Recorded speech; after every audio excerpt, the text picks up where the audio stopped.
Over the lonely waves, the silent ones.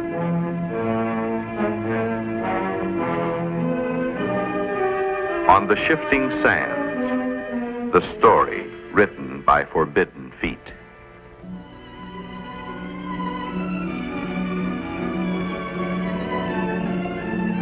In the nomadic sky, solitary wings, and a lens that spies and probes. In the jungle depths, the enemy, 36,000 strong. In our hands, shreds for evaluation. Unrelated items for conjecture. Implements of formulation. Trivia times mass squared equals victory on Bougainville. We are gathering intelligence, drawing the death plan for an island.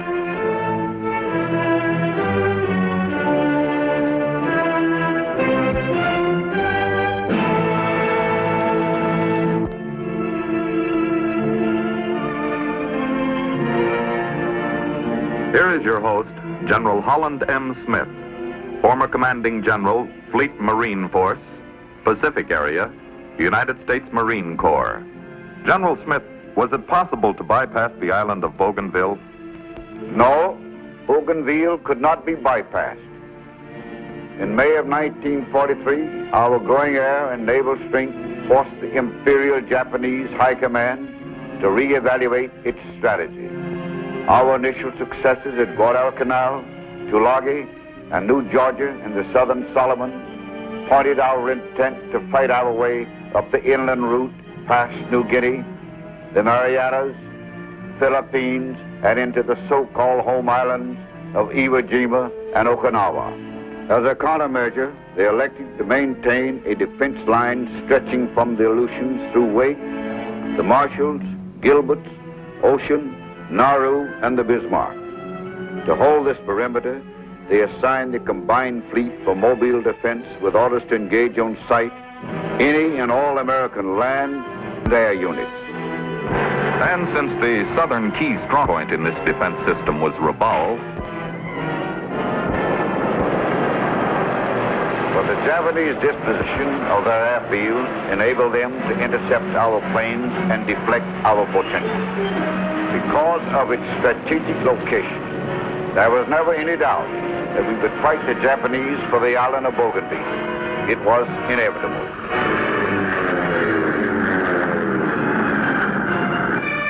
For 18 months, the Japanese have built and fortified.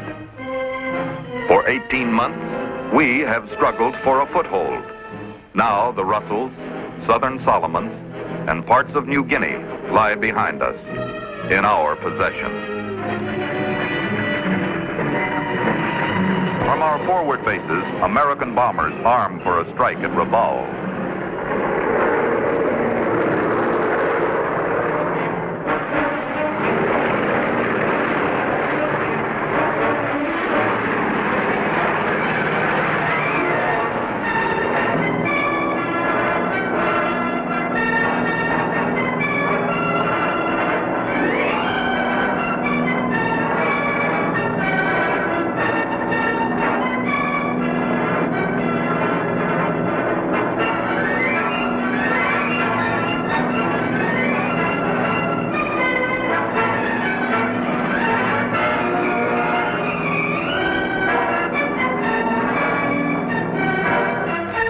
Warned by observers, the Japanese clear their fields, send a massive armada to intercept.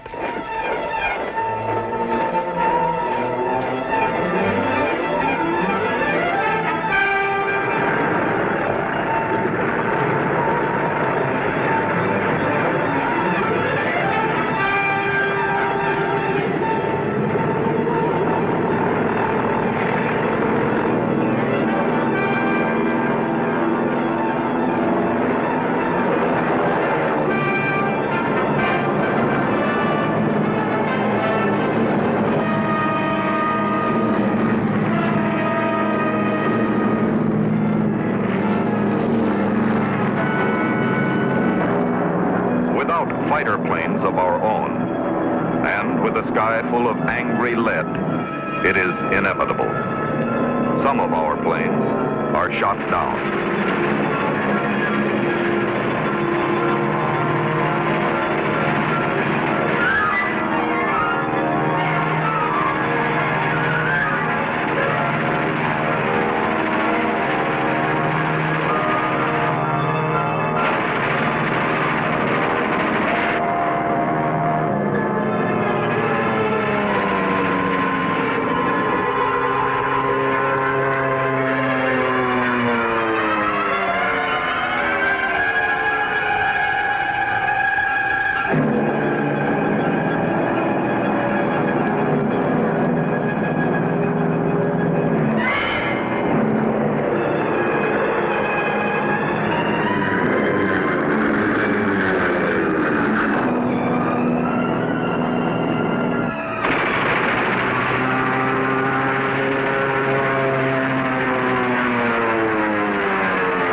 When history has repeated itself and once again we are free, the sky ahead blossoms with still more greeters, this time from Bonus and Buka airfields on northern Bougainville.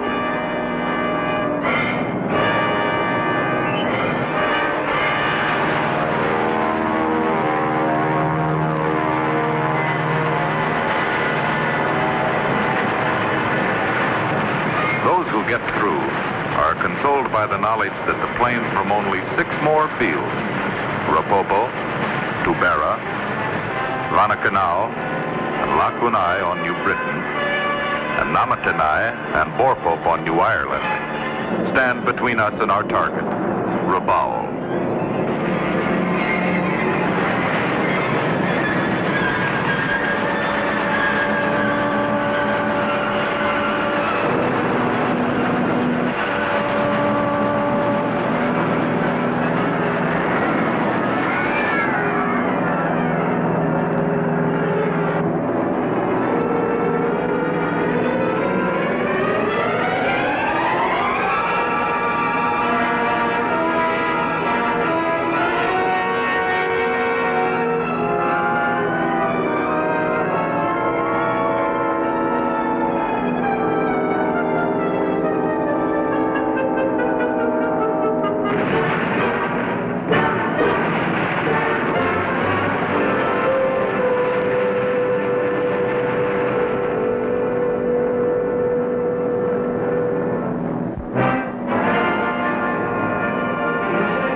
Such a situation was intolerable.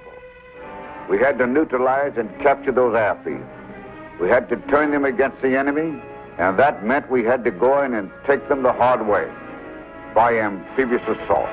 Much before the battle at Guadalcanal, the Joint Chiefs of Staff in the Pacific were planning the battle for Rabaul, of which Bougainville was a part. South of the island lie the Shortlands, logical attack point for invasion. But to oppose the entrenched enemy would mean a great loss of lives, equipment, and reserve strength. Enemy strength by the thousand was concentrated around the airfield. Where then could we strike, secure a foothold, fill an airfield, and dig in?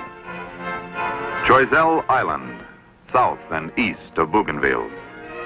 Logical, and therefore to be expected by the enemy.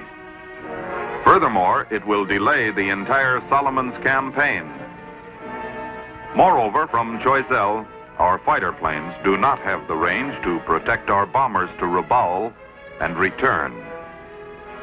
Re-evaluation. Seize and hold the Treasury Islands, northern Empress Augusta Bay, and construct airfields there. Seize and hold Choiseul Bay area. Install radar, staging, and PT points thereat. Objection. Aerial reconnaissance reveals that Buka is beyond fighter-bomber escort range. Kahili is within range, but is too strongly defended. It would cost more lives to take it than its strategic worth. The Shortlands have narrow beaches completely unsuitable for a landing under heavy resistance. Further objection. Any approach to invasion on the east coast will lengthen and delay. expose our inadequate surface tonnage to greater possibility of attack, and remove it from retreat to friendly air cover in case of naval action with the Japanese 8th Fleet.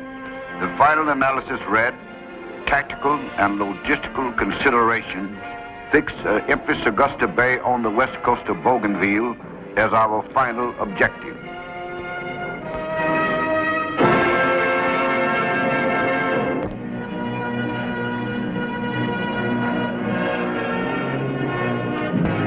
Intelligence units go into operation on a scale heretofore impossible.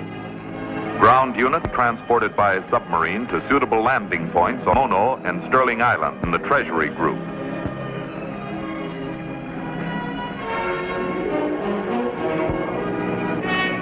Others will proceed by PT boat to Choiseul Island.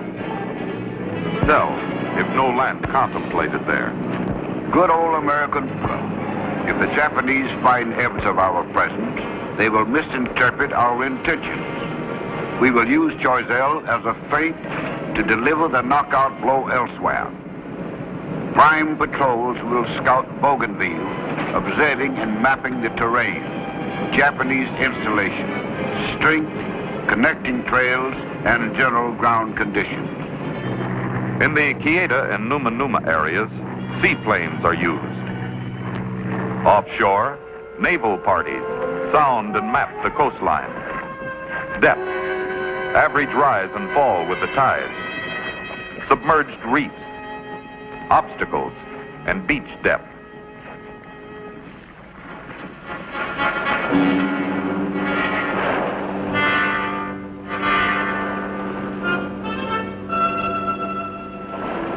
And for a period of several weeks, Marine, Navy, and Army personnel roam, photograph, scout, spy upon, and elude an enemy who boasts of his superiority.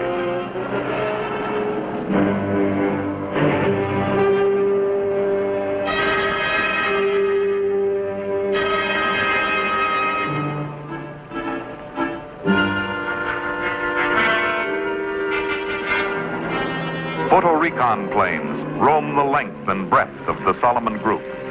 Trails, rivers, mountains, enemy emplacements, all are photographed.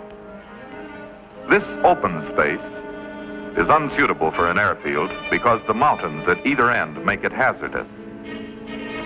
But this area is completely suitable and can be bulldozed, planed, filled, graded, surfaced, and in operation within 30 days.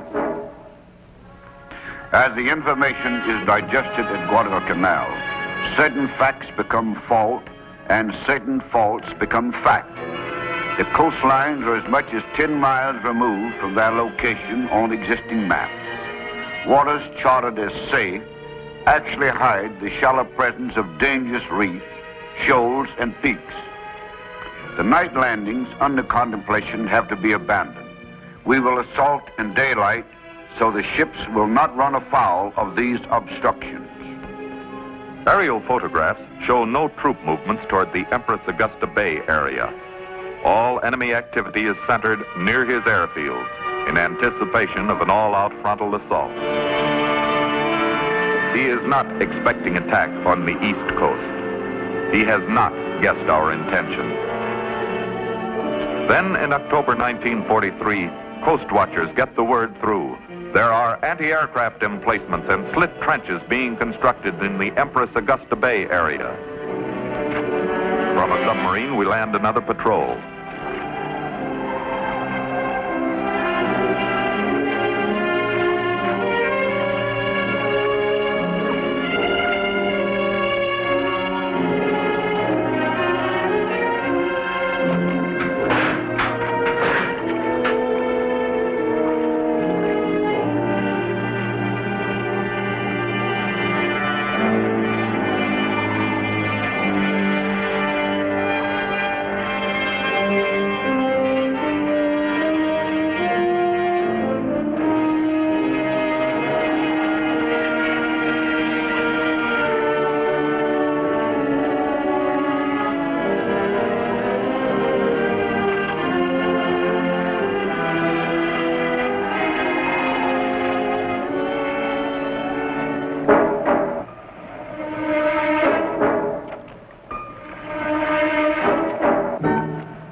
report is reassuring.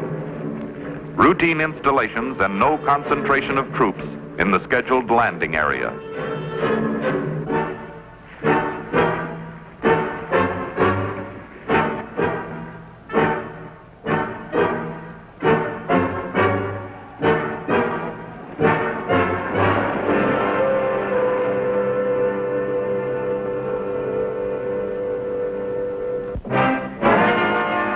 The war plans go on accordingly.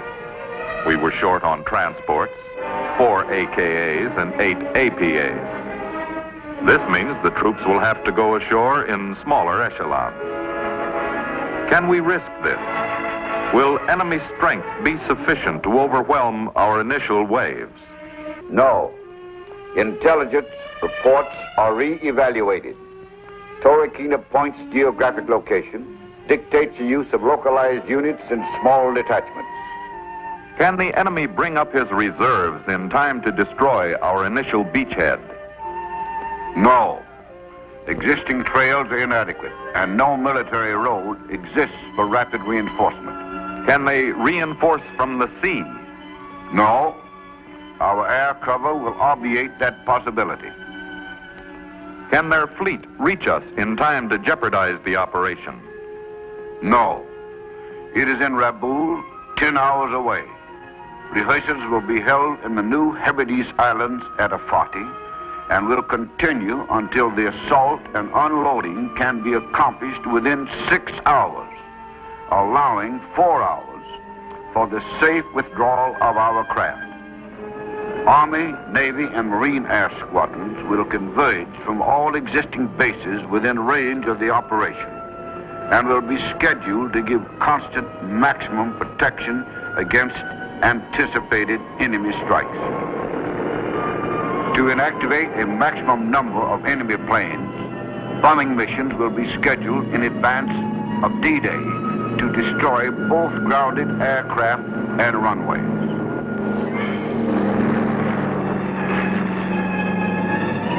On D-Day, naval units will concentrate their fire upon the attended landing areas and strong points.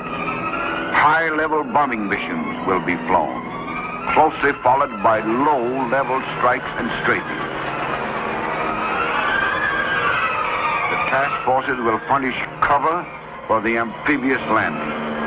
As diversionary measures to screen our real intent, the combined air forces will seek out and engage all Japanese naval units within the area, and a bombing mission will be sent over Rabaul.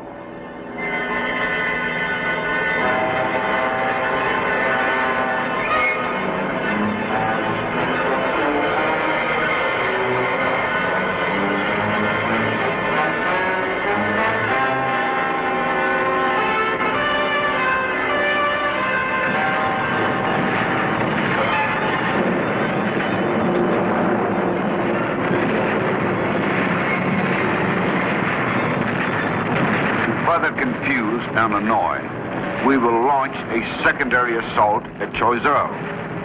This will draw his attention to the south and prevent his reinforcing the Bougainville area from his southern forces.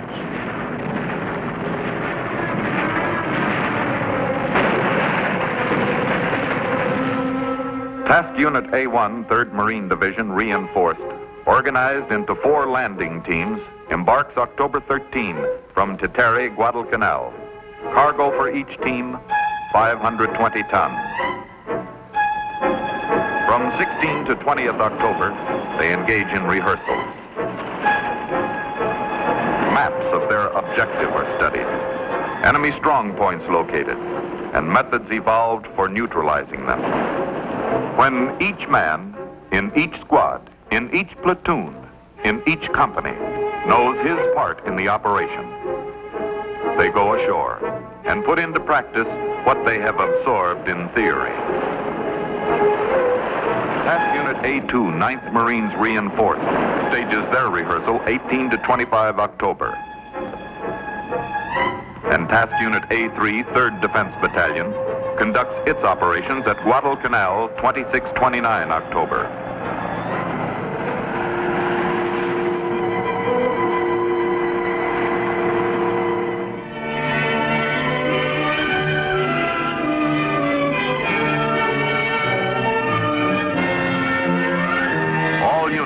attack force rendezvous 84 miles west of Guadalcanal at 0740, 31 October. 8 months of planning, evaluating, gathering intelligence, men, supplies, and materiel are over. The admirals, the generals, the strategists of command have finished. With their sweat, they have planned battle. With the unceasing diligence of their skepticism, they have refined it, improved it, reduced its flaws to the lowest possible minimum. From compassion, they have chosen the course which offers the greatest possible chance of survival to their comrades, the officers and men of the Marine Corps who serve under them. From necessity, they have accepted inadequate sinews of war. By placement and superior utilization, they have multiplied their strength 100-fold. Before the Almighty God, who has been, and is, and must ever be the mainstay of our free nation, they bow their heads, thankful for whatever portion He has inspired in their final plan for victory.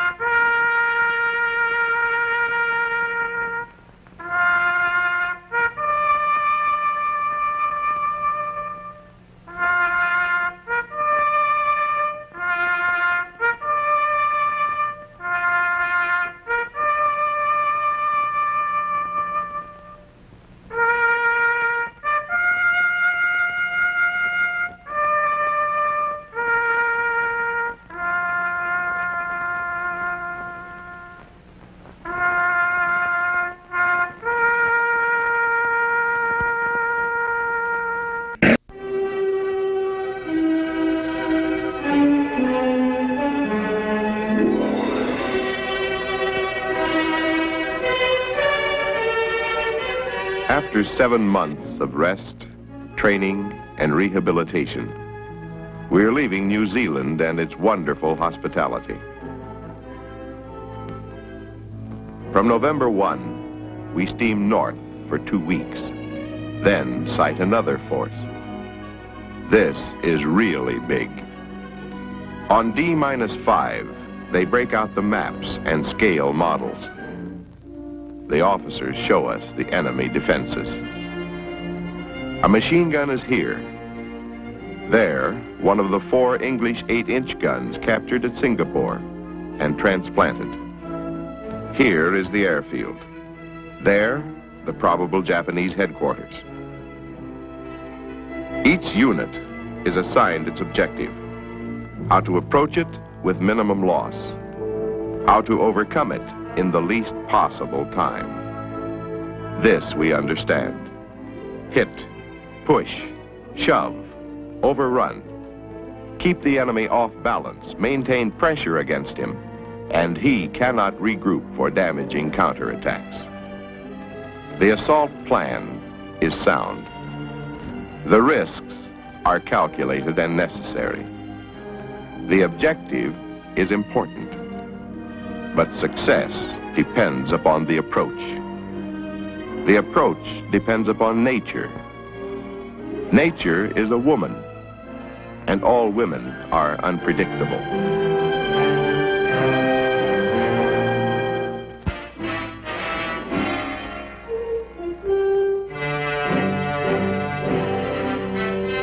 Here is your host, General Holland M.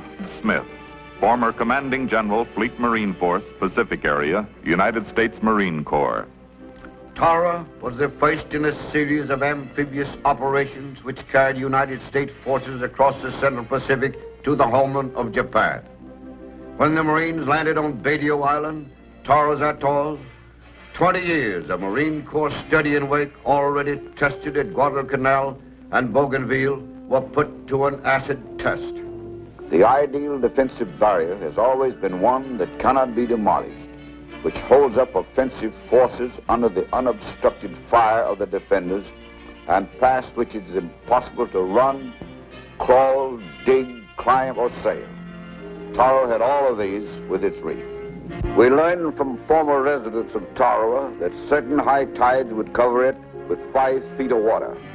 That was enough to get the landing boats across with safety to spare. We also learned that these tides were not dependable. Frequent lower tides reduced our safety factor to 2 or 3 feet. This was not enough water to float the boats over the reef. The sensible thing was to use the only vehicle we had, which was capable of crossing, regardless of depth, and that was the amphibious tractor. We were opposed in this, but we lived, slept, planned, practiced, and rehearsed amphibious landings for 20 years, and knew we had to have them. The discussion became somewhat vehement. We said, no Amtrex, no war. And they gave us 125.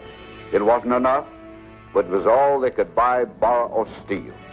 We rejected the eastern end because it was too narrow to support troops and supplies.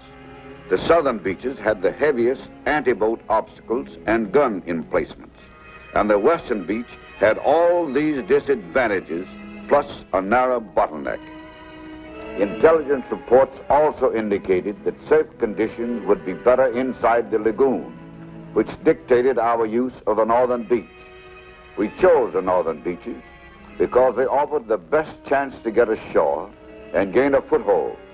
Also, the Japanese were still at Wake, fortifying them, and we surmised that their approaches would not be fully mined or their underwater demolitions as thick. Later, we found this to be true. We knew there were thousands of men on the island. Some estimated 4,000, others 8,000. We knew that Tokyo had boasted that 1 million men could not take it. We knew that casualties would be high. We knew with the cold, brutal logic of war that every enemy killed by the pre-invasion fire would be one fewer to shoot at the Marines as they stormed ashore. So, at Tarawa, we planned a naval and air strike to knock the enemy out of his concrete bunkers, his concrete foxholes, his concrete emplacements, and his concrete reinforced underground positions. We asked for 10 days of naval bombardment by the battleships and their 16-inch rifles. In my opinion, nothing except the atomic bomb has a destructive power of a 16-inch shell fired in a flat trajectory from close range. Unfortunately, the threat of possible action from enemy service craft and planes precluded the Navy's utilization of so much of their ammunition. Had they fired at all at Tarawa and then been surprised by the enemy fleet, it could have been disastrous. They did give us 3 days of naval fire, plus carrier-based plane strikes, which dropped 185 tons of bombs the 2 days before D-Day. It wasn't enough, not nearly enough, but it was the best we could manage at that time. On November the 20th, 0441, when the Japanese shore batteries opened fire on the fleet, the USS Colorado and the USS Maryland swung their big guns and answered.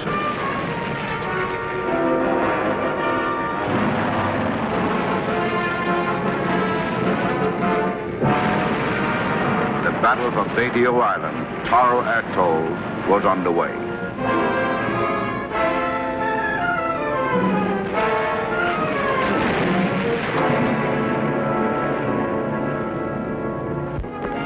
As we board the Amtrex, which are carrying the first 3 waves into the beach, we are bewildered by the strength of the enemy fire. After the days and days of bombing and bombardment, we wonder how anyone can be alive. But someone is. The 8-inch guns captured at Singapore and transplanted here have not been silenced. 3 of the 4 spray the convoy with water and steel from near misses.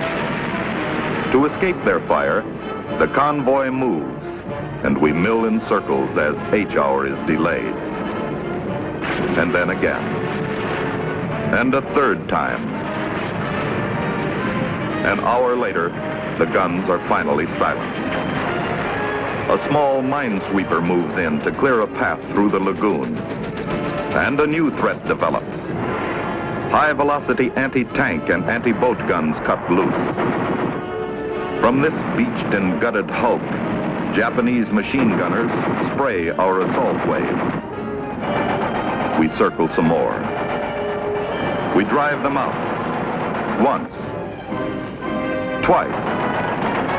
3 times. Finally, we take drastic measures. One destroyer takes 2 non-fatal hits below the waterline. Smoke, intended to screen our approach from the enemy, fails. The wind is blowing from the wrong direction. Naval aviators give the island and areas near the landing beaches a final pasting.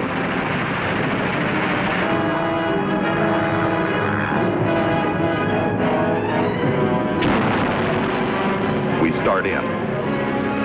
Nothing is for free at Tarawa, and although shock and concussion keeps the enemy partially off balance until the first 3 waves hit the beach, we shudder at what happens to those who follow.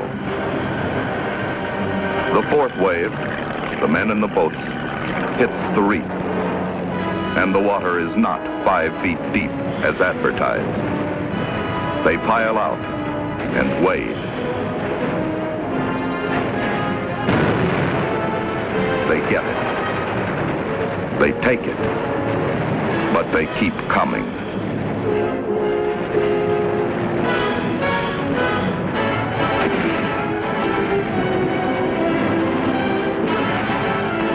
The pier is cleared of the enemy. 1 battalion lands on the beach and is out of contact with headquarters afloat for 24 hours.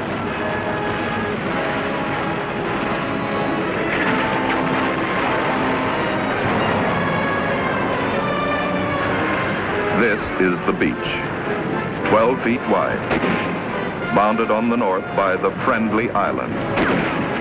It is enemy-led, which is killing us. On the east, by our wrecked equipment. On the west, ditto. And on the south, by the log seawall. It is excellent cover, but it is also an excellent target. Until we can surmount this wall, drive inward and secure depth of position, we have no place to unload our supplies and artillery, without which we cannot hold our beachhead.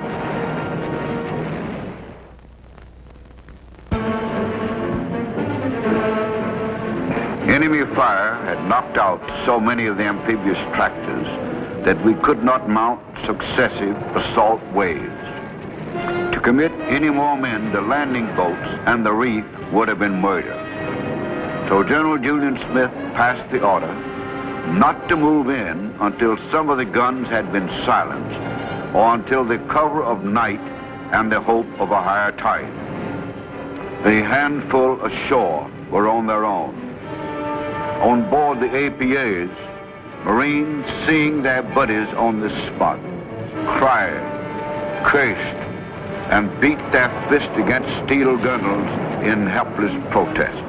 By some miracle, Colonel Shoup got ashore, set up communications, gained cohesion and impetus. We inch forward. This is a new kind of war. We have fought in the jungles and swamps of Guadalcanal, but here, a rock shoots at you. You drop on the sand to dig a foxhole with your belly and hear voices underneath. A log isn't a log. It's a painted cannon barrel. A rat hole turns from black to shiny, and a lead bumblebee sings in your ear, sometimes closer. Our 37s score direct hits and bounce off. A coconut falls and turns out to be a grenade. The enemy is everywhere, above and below. in front, and even behind. 4,000 of them.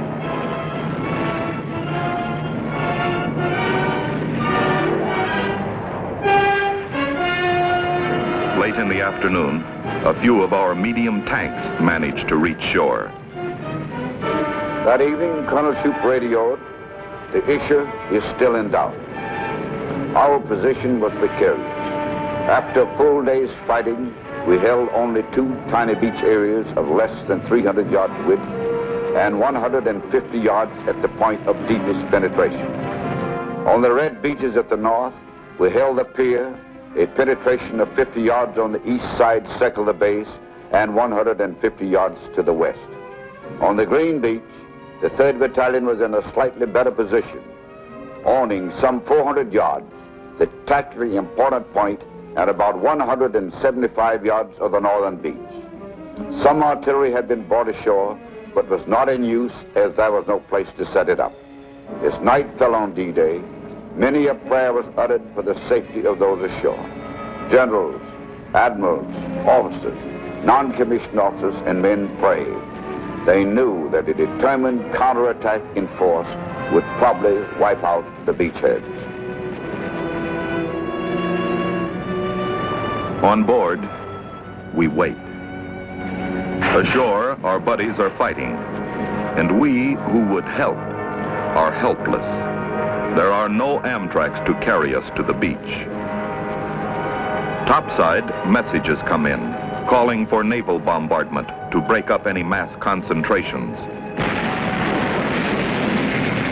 For fighters to drop fragmentation bombs. We count the enemy gun flashes ashore.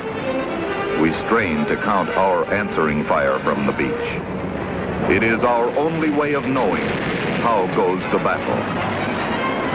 With our amphibious tractors reduced to a skeleton force by enemy gunfire, with another low tide over the reef, we cannot launch another assault wave. If the Marines on the beach are driven into the sea, Tarawa will be lost. Rule 1, amphibious operations. Always have enough landing craft to put your troops ashore. And so we wait, and count the flashes, and wait. We pray, and some curse, softly, reverently, and wait. Thanks to bombs and naval gunfire which had destroyed the enemy communications, they were never able to launch an all-out counterattack. And our boys, our magnificent Marines, had weathered all the other actions. They had held.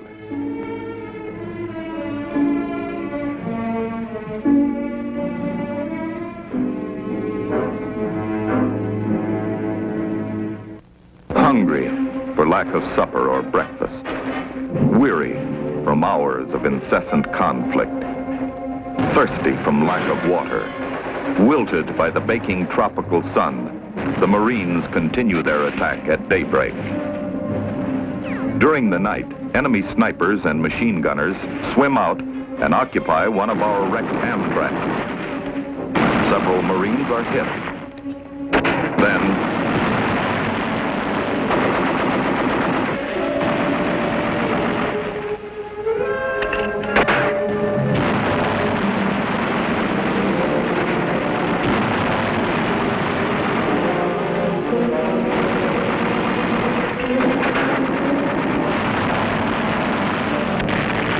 by 12:45 of D+1, the 3rd Battalion, 2nd Marine Division, has secured all of Green Beach to a depth of 150 yards. Average advance, 6 yards per hour. 9 feet every half hour. 1 inch per minute. The 1st Battalion, 6th Marines, comes in the hard way, the long way, the slow way, but they come. By now, the artillery is in action, and the attack begins to move.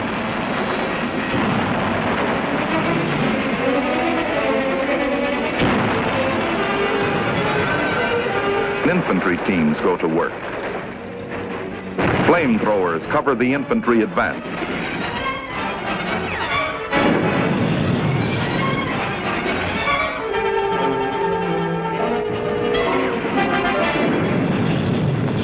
Grenades are hurled into pockets of resistance.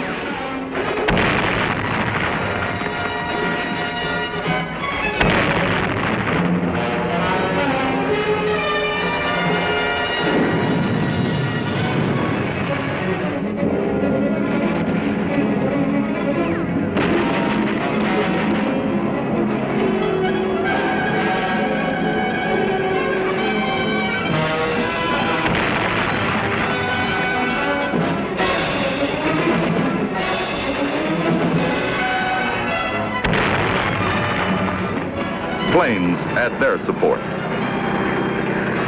It is a new kind of war. We write the book as we go. We creep. We crawl. We stalk and are stalked.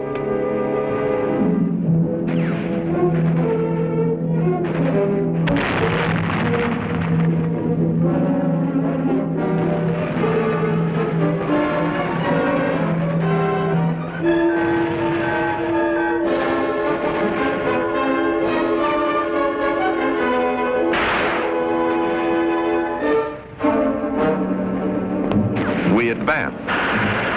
We are pinned down. We shoot and are shot. In combat, organization breaks easily. Basic units disintegrate. On Tarawa, colonels commanded squads and were lost. And command passed down to captains, lieutenants, sergeants, corporals, even to PFCs just out of boot camp. They accepted the challenge of leadership, and they were ready. As one went down, another leader rose to take his place. Here you see private first class, corporal, sergeants doing the deeds which lead them into officer training and their commissions. And having been good enlisted men, they are today good officers, good leaders who know their jobs, because they learned those jobs the hard way, the way you never forget. In the Marine Corps, we are proud of our officers who came up through the ranks.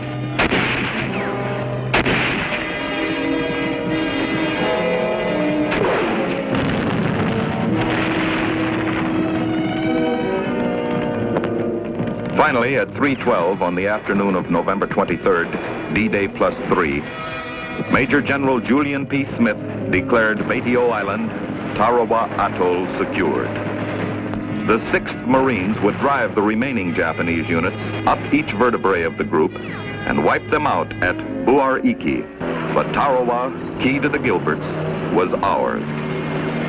Since Tarawa had to be fought, its justification was the information we gained that saved lives and increased the efficiency of our landing technique in later operations.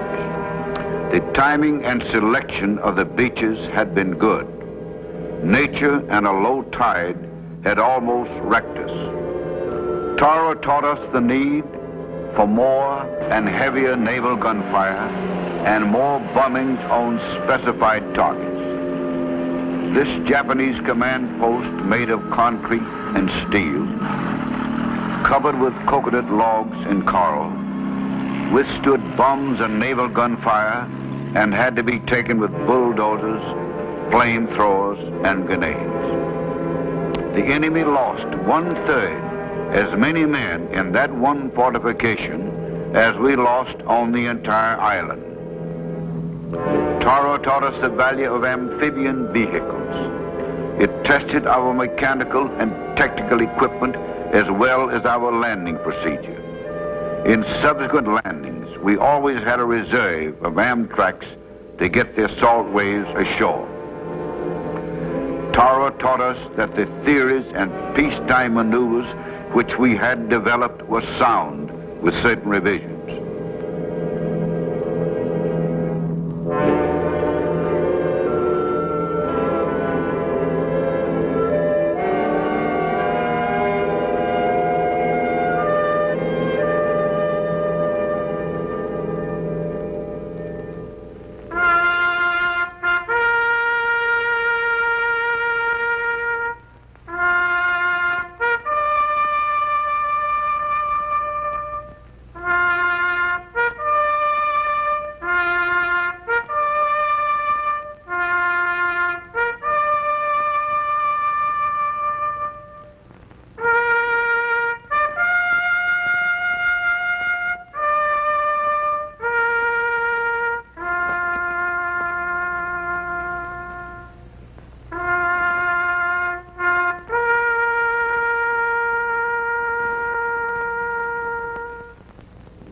Stoller taught the Marine Corps that the faith we had in our method of training each man to meet and overcome any kind of personal attack was sound. It taught me that there was nothing soft about the American boy. He's just as strong, just as courageous, just as able, and just as willing as his ancestors have been to perform the impossible feats of uncommon valor.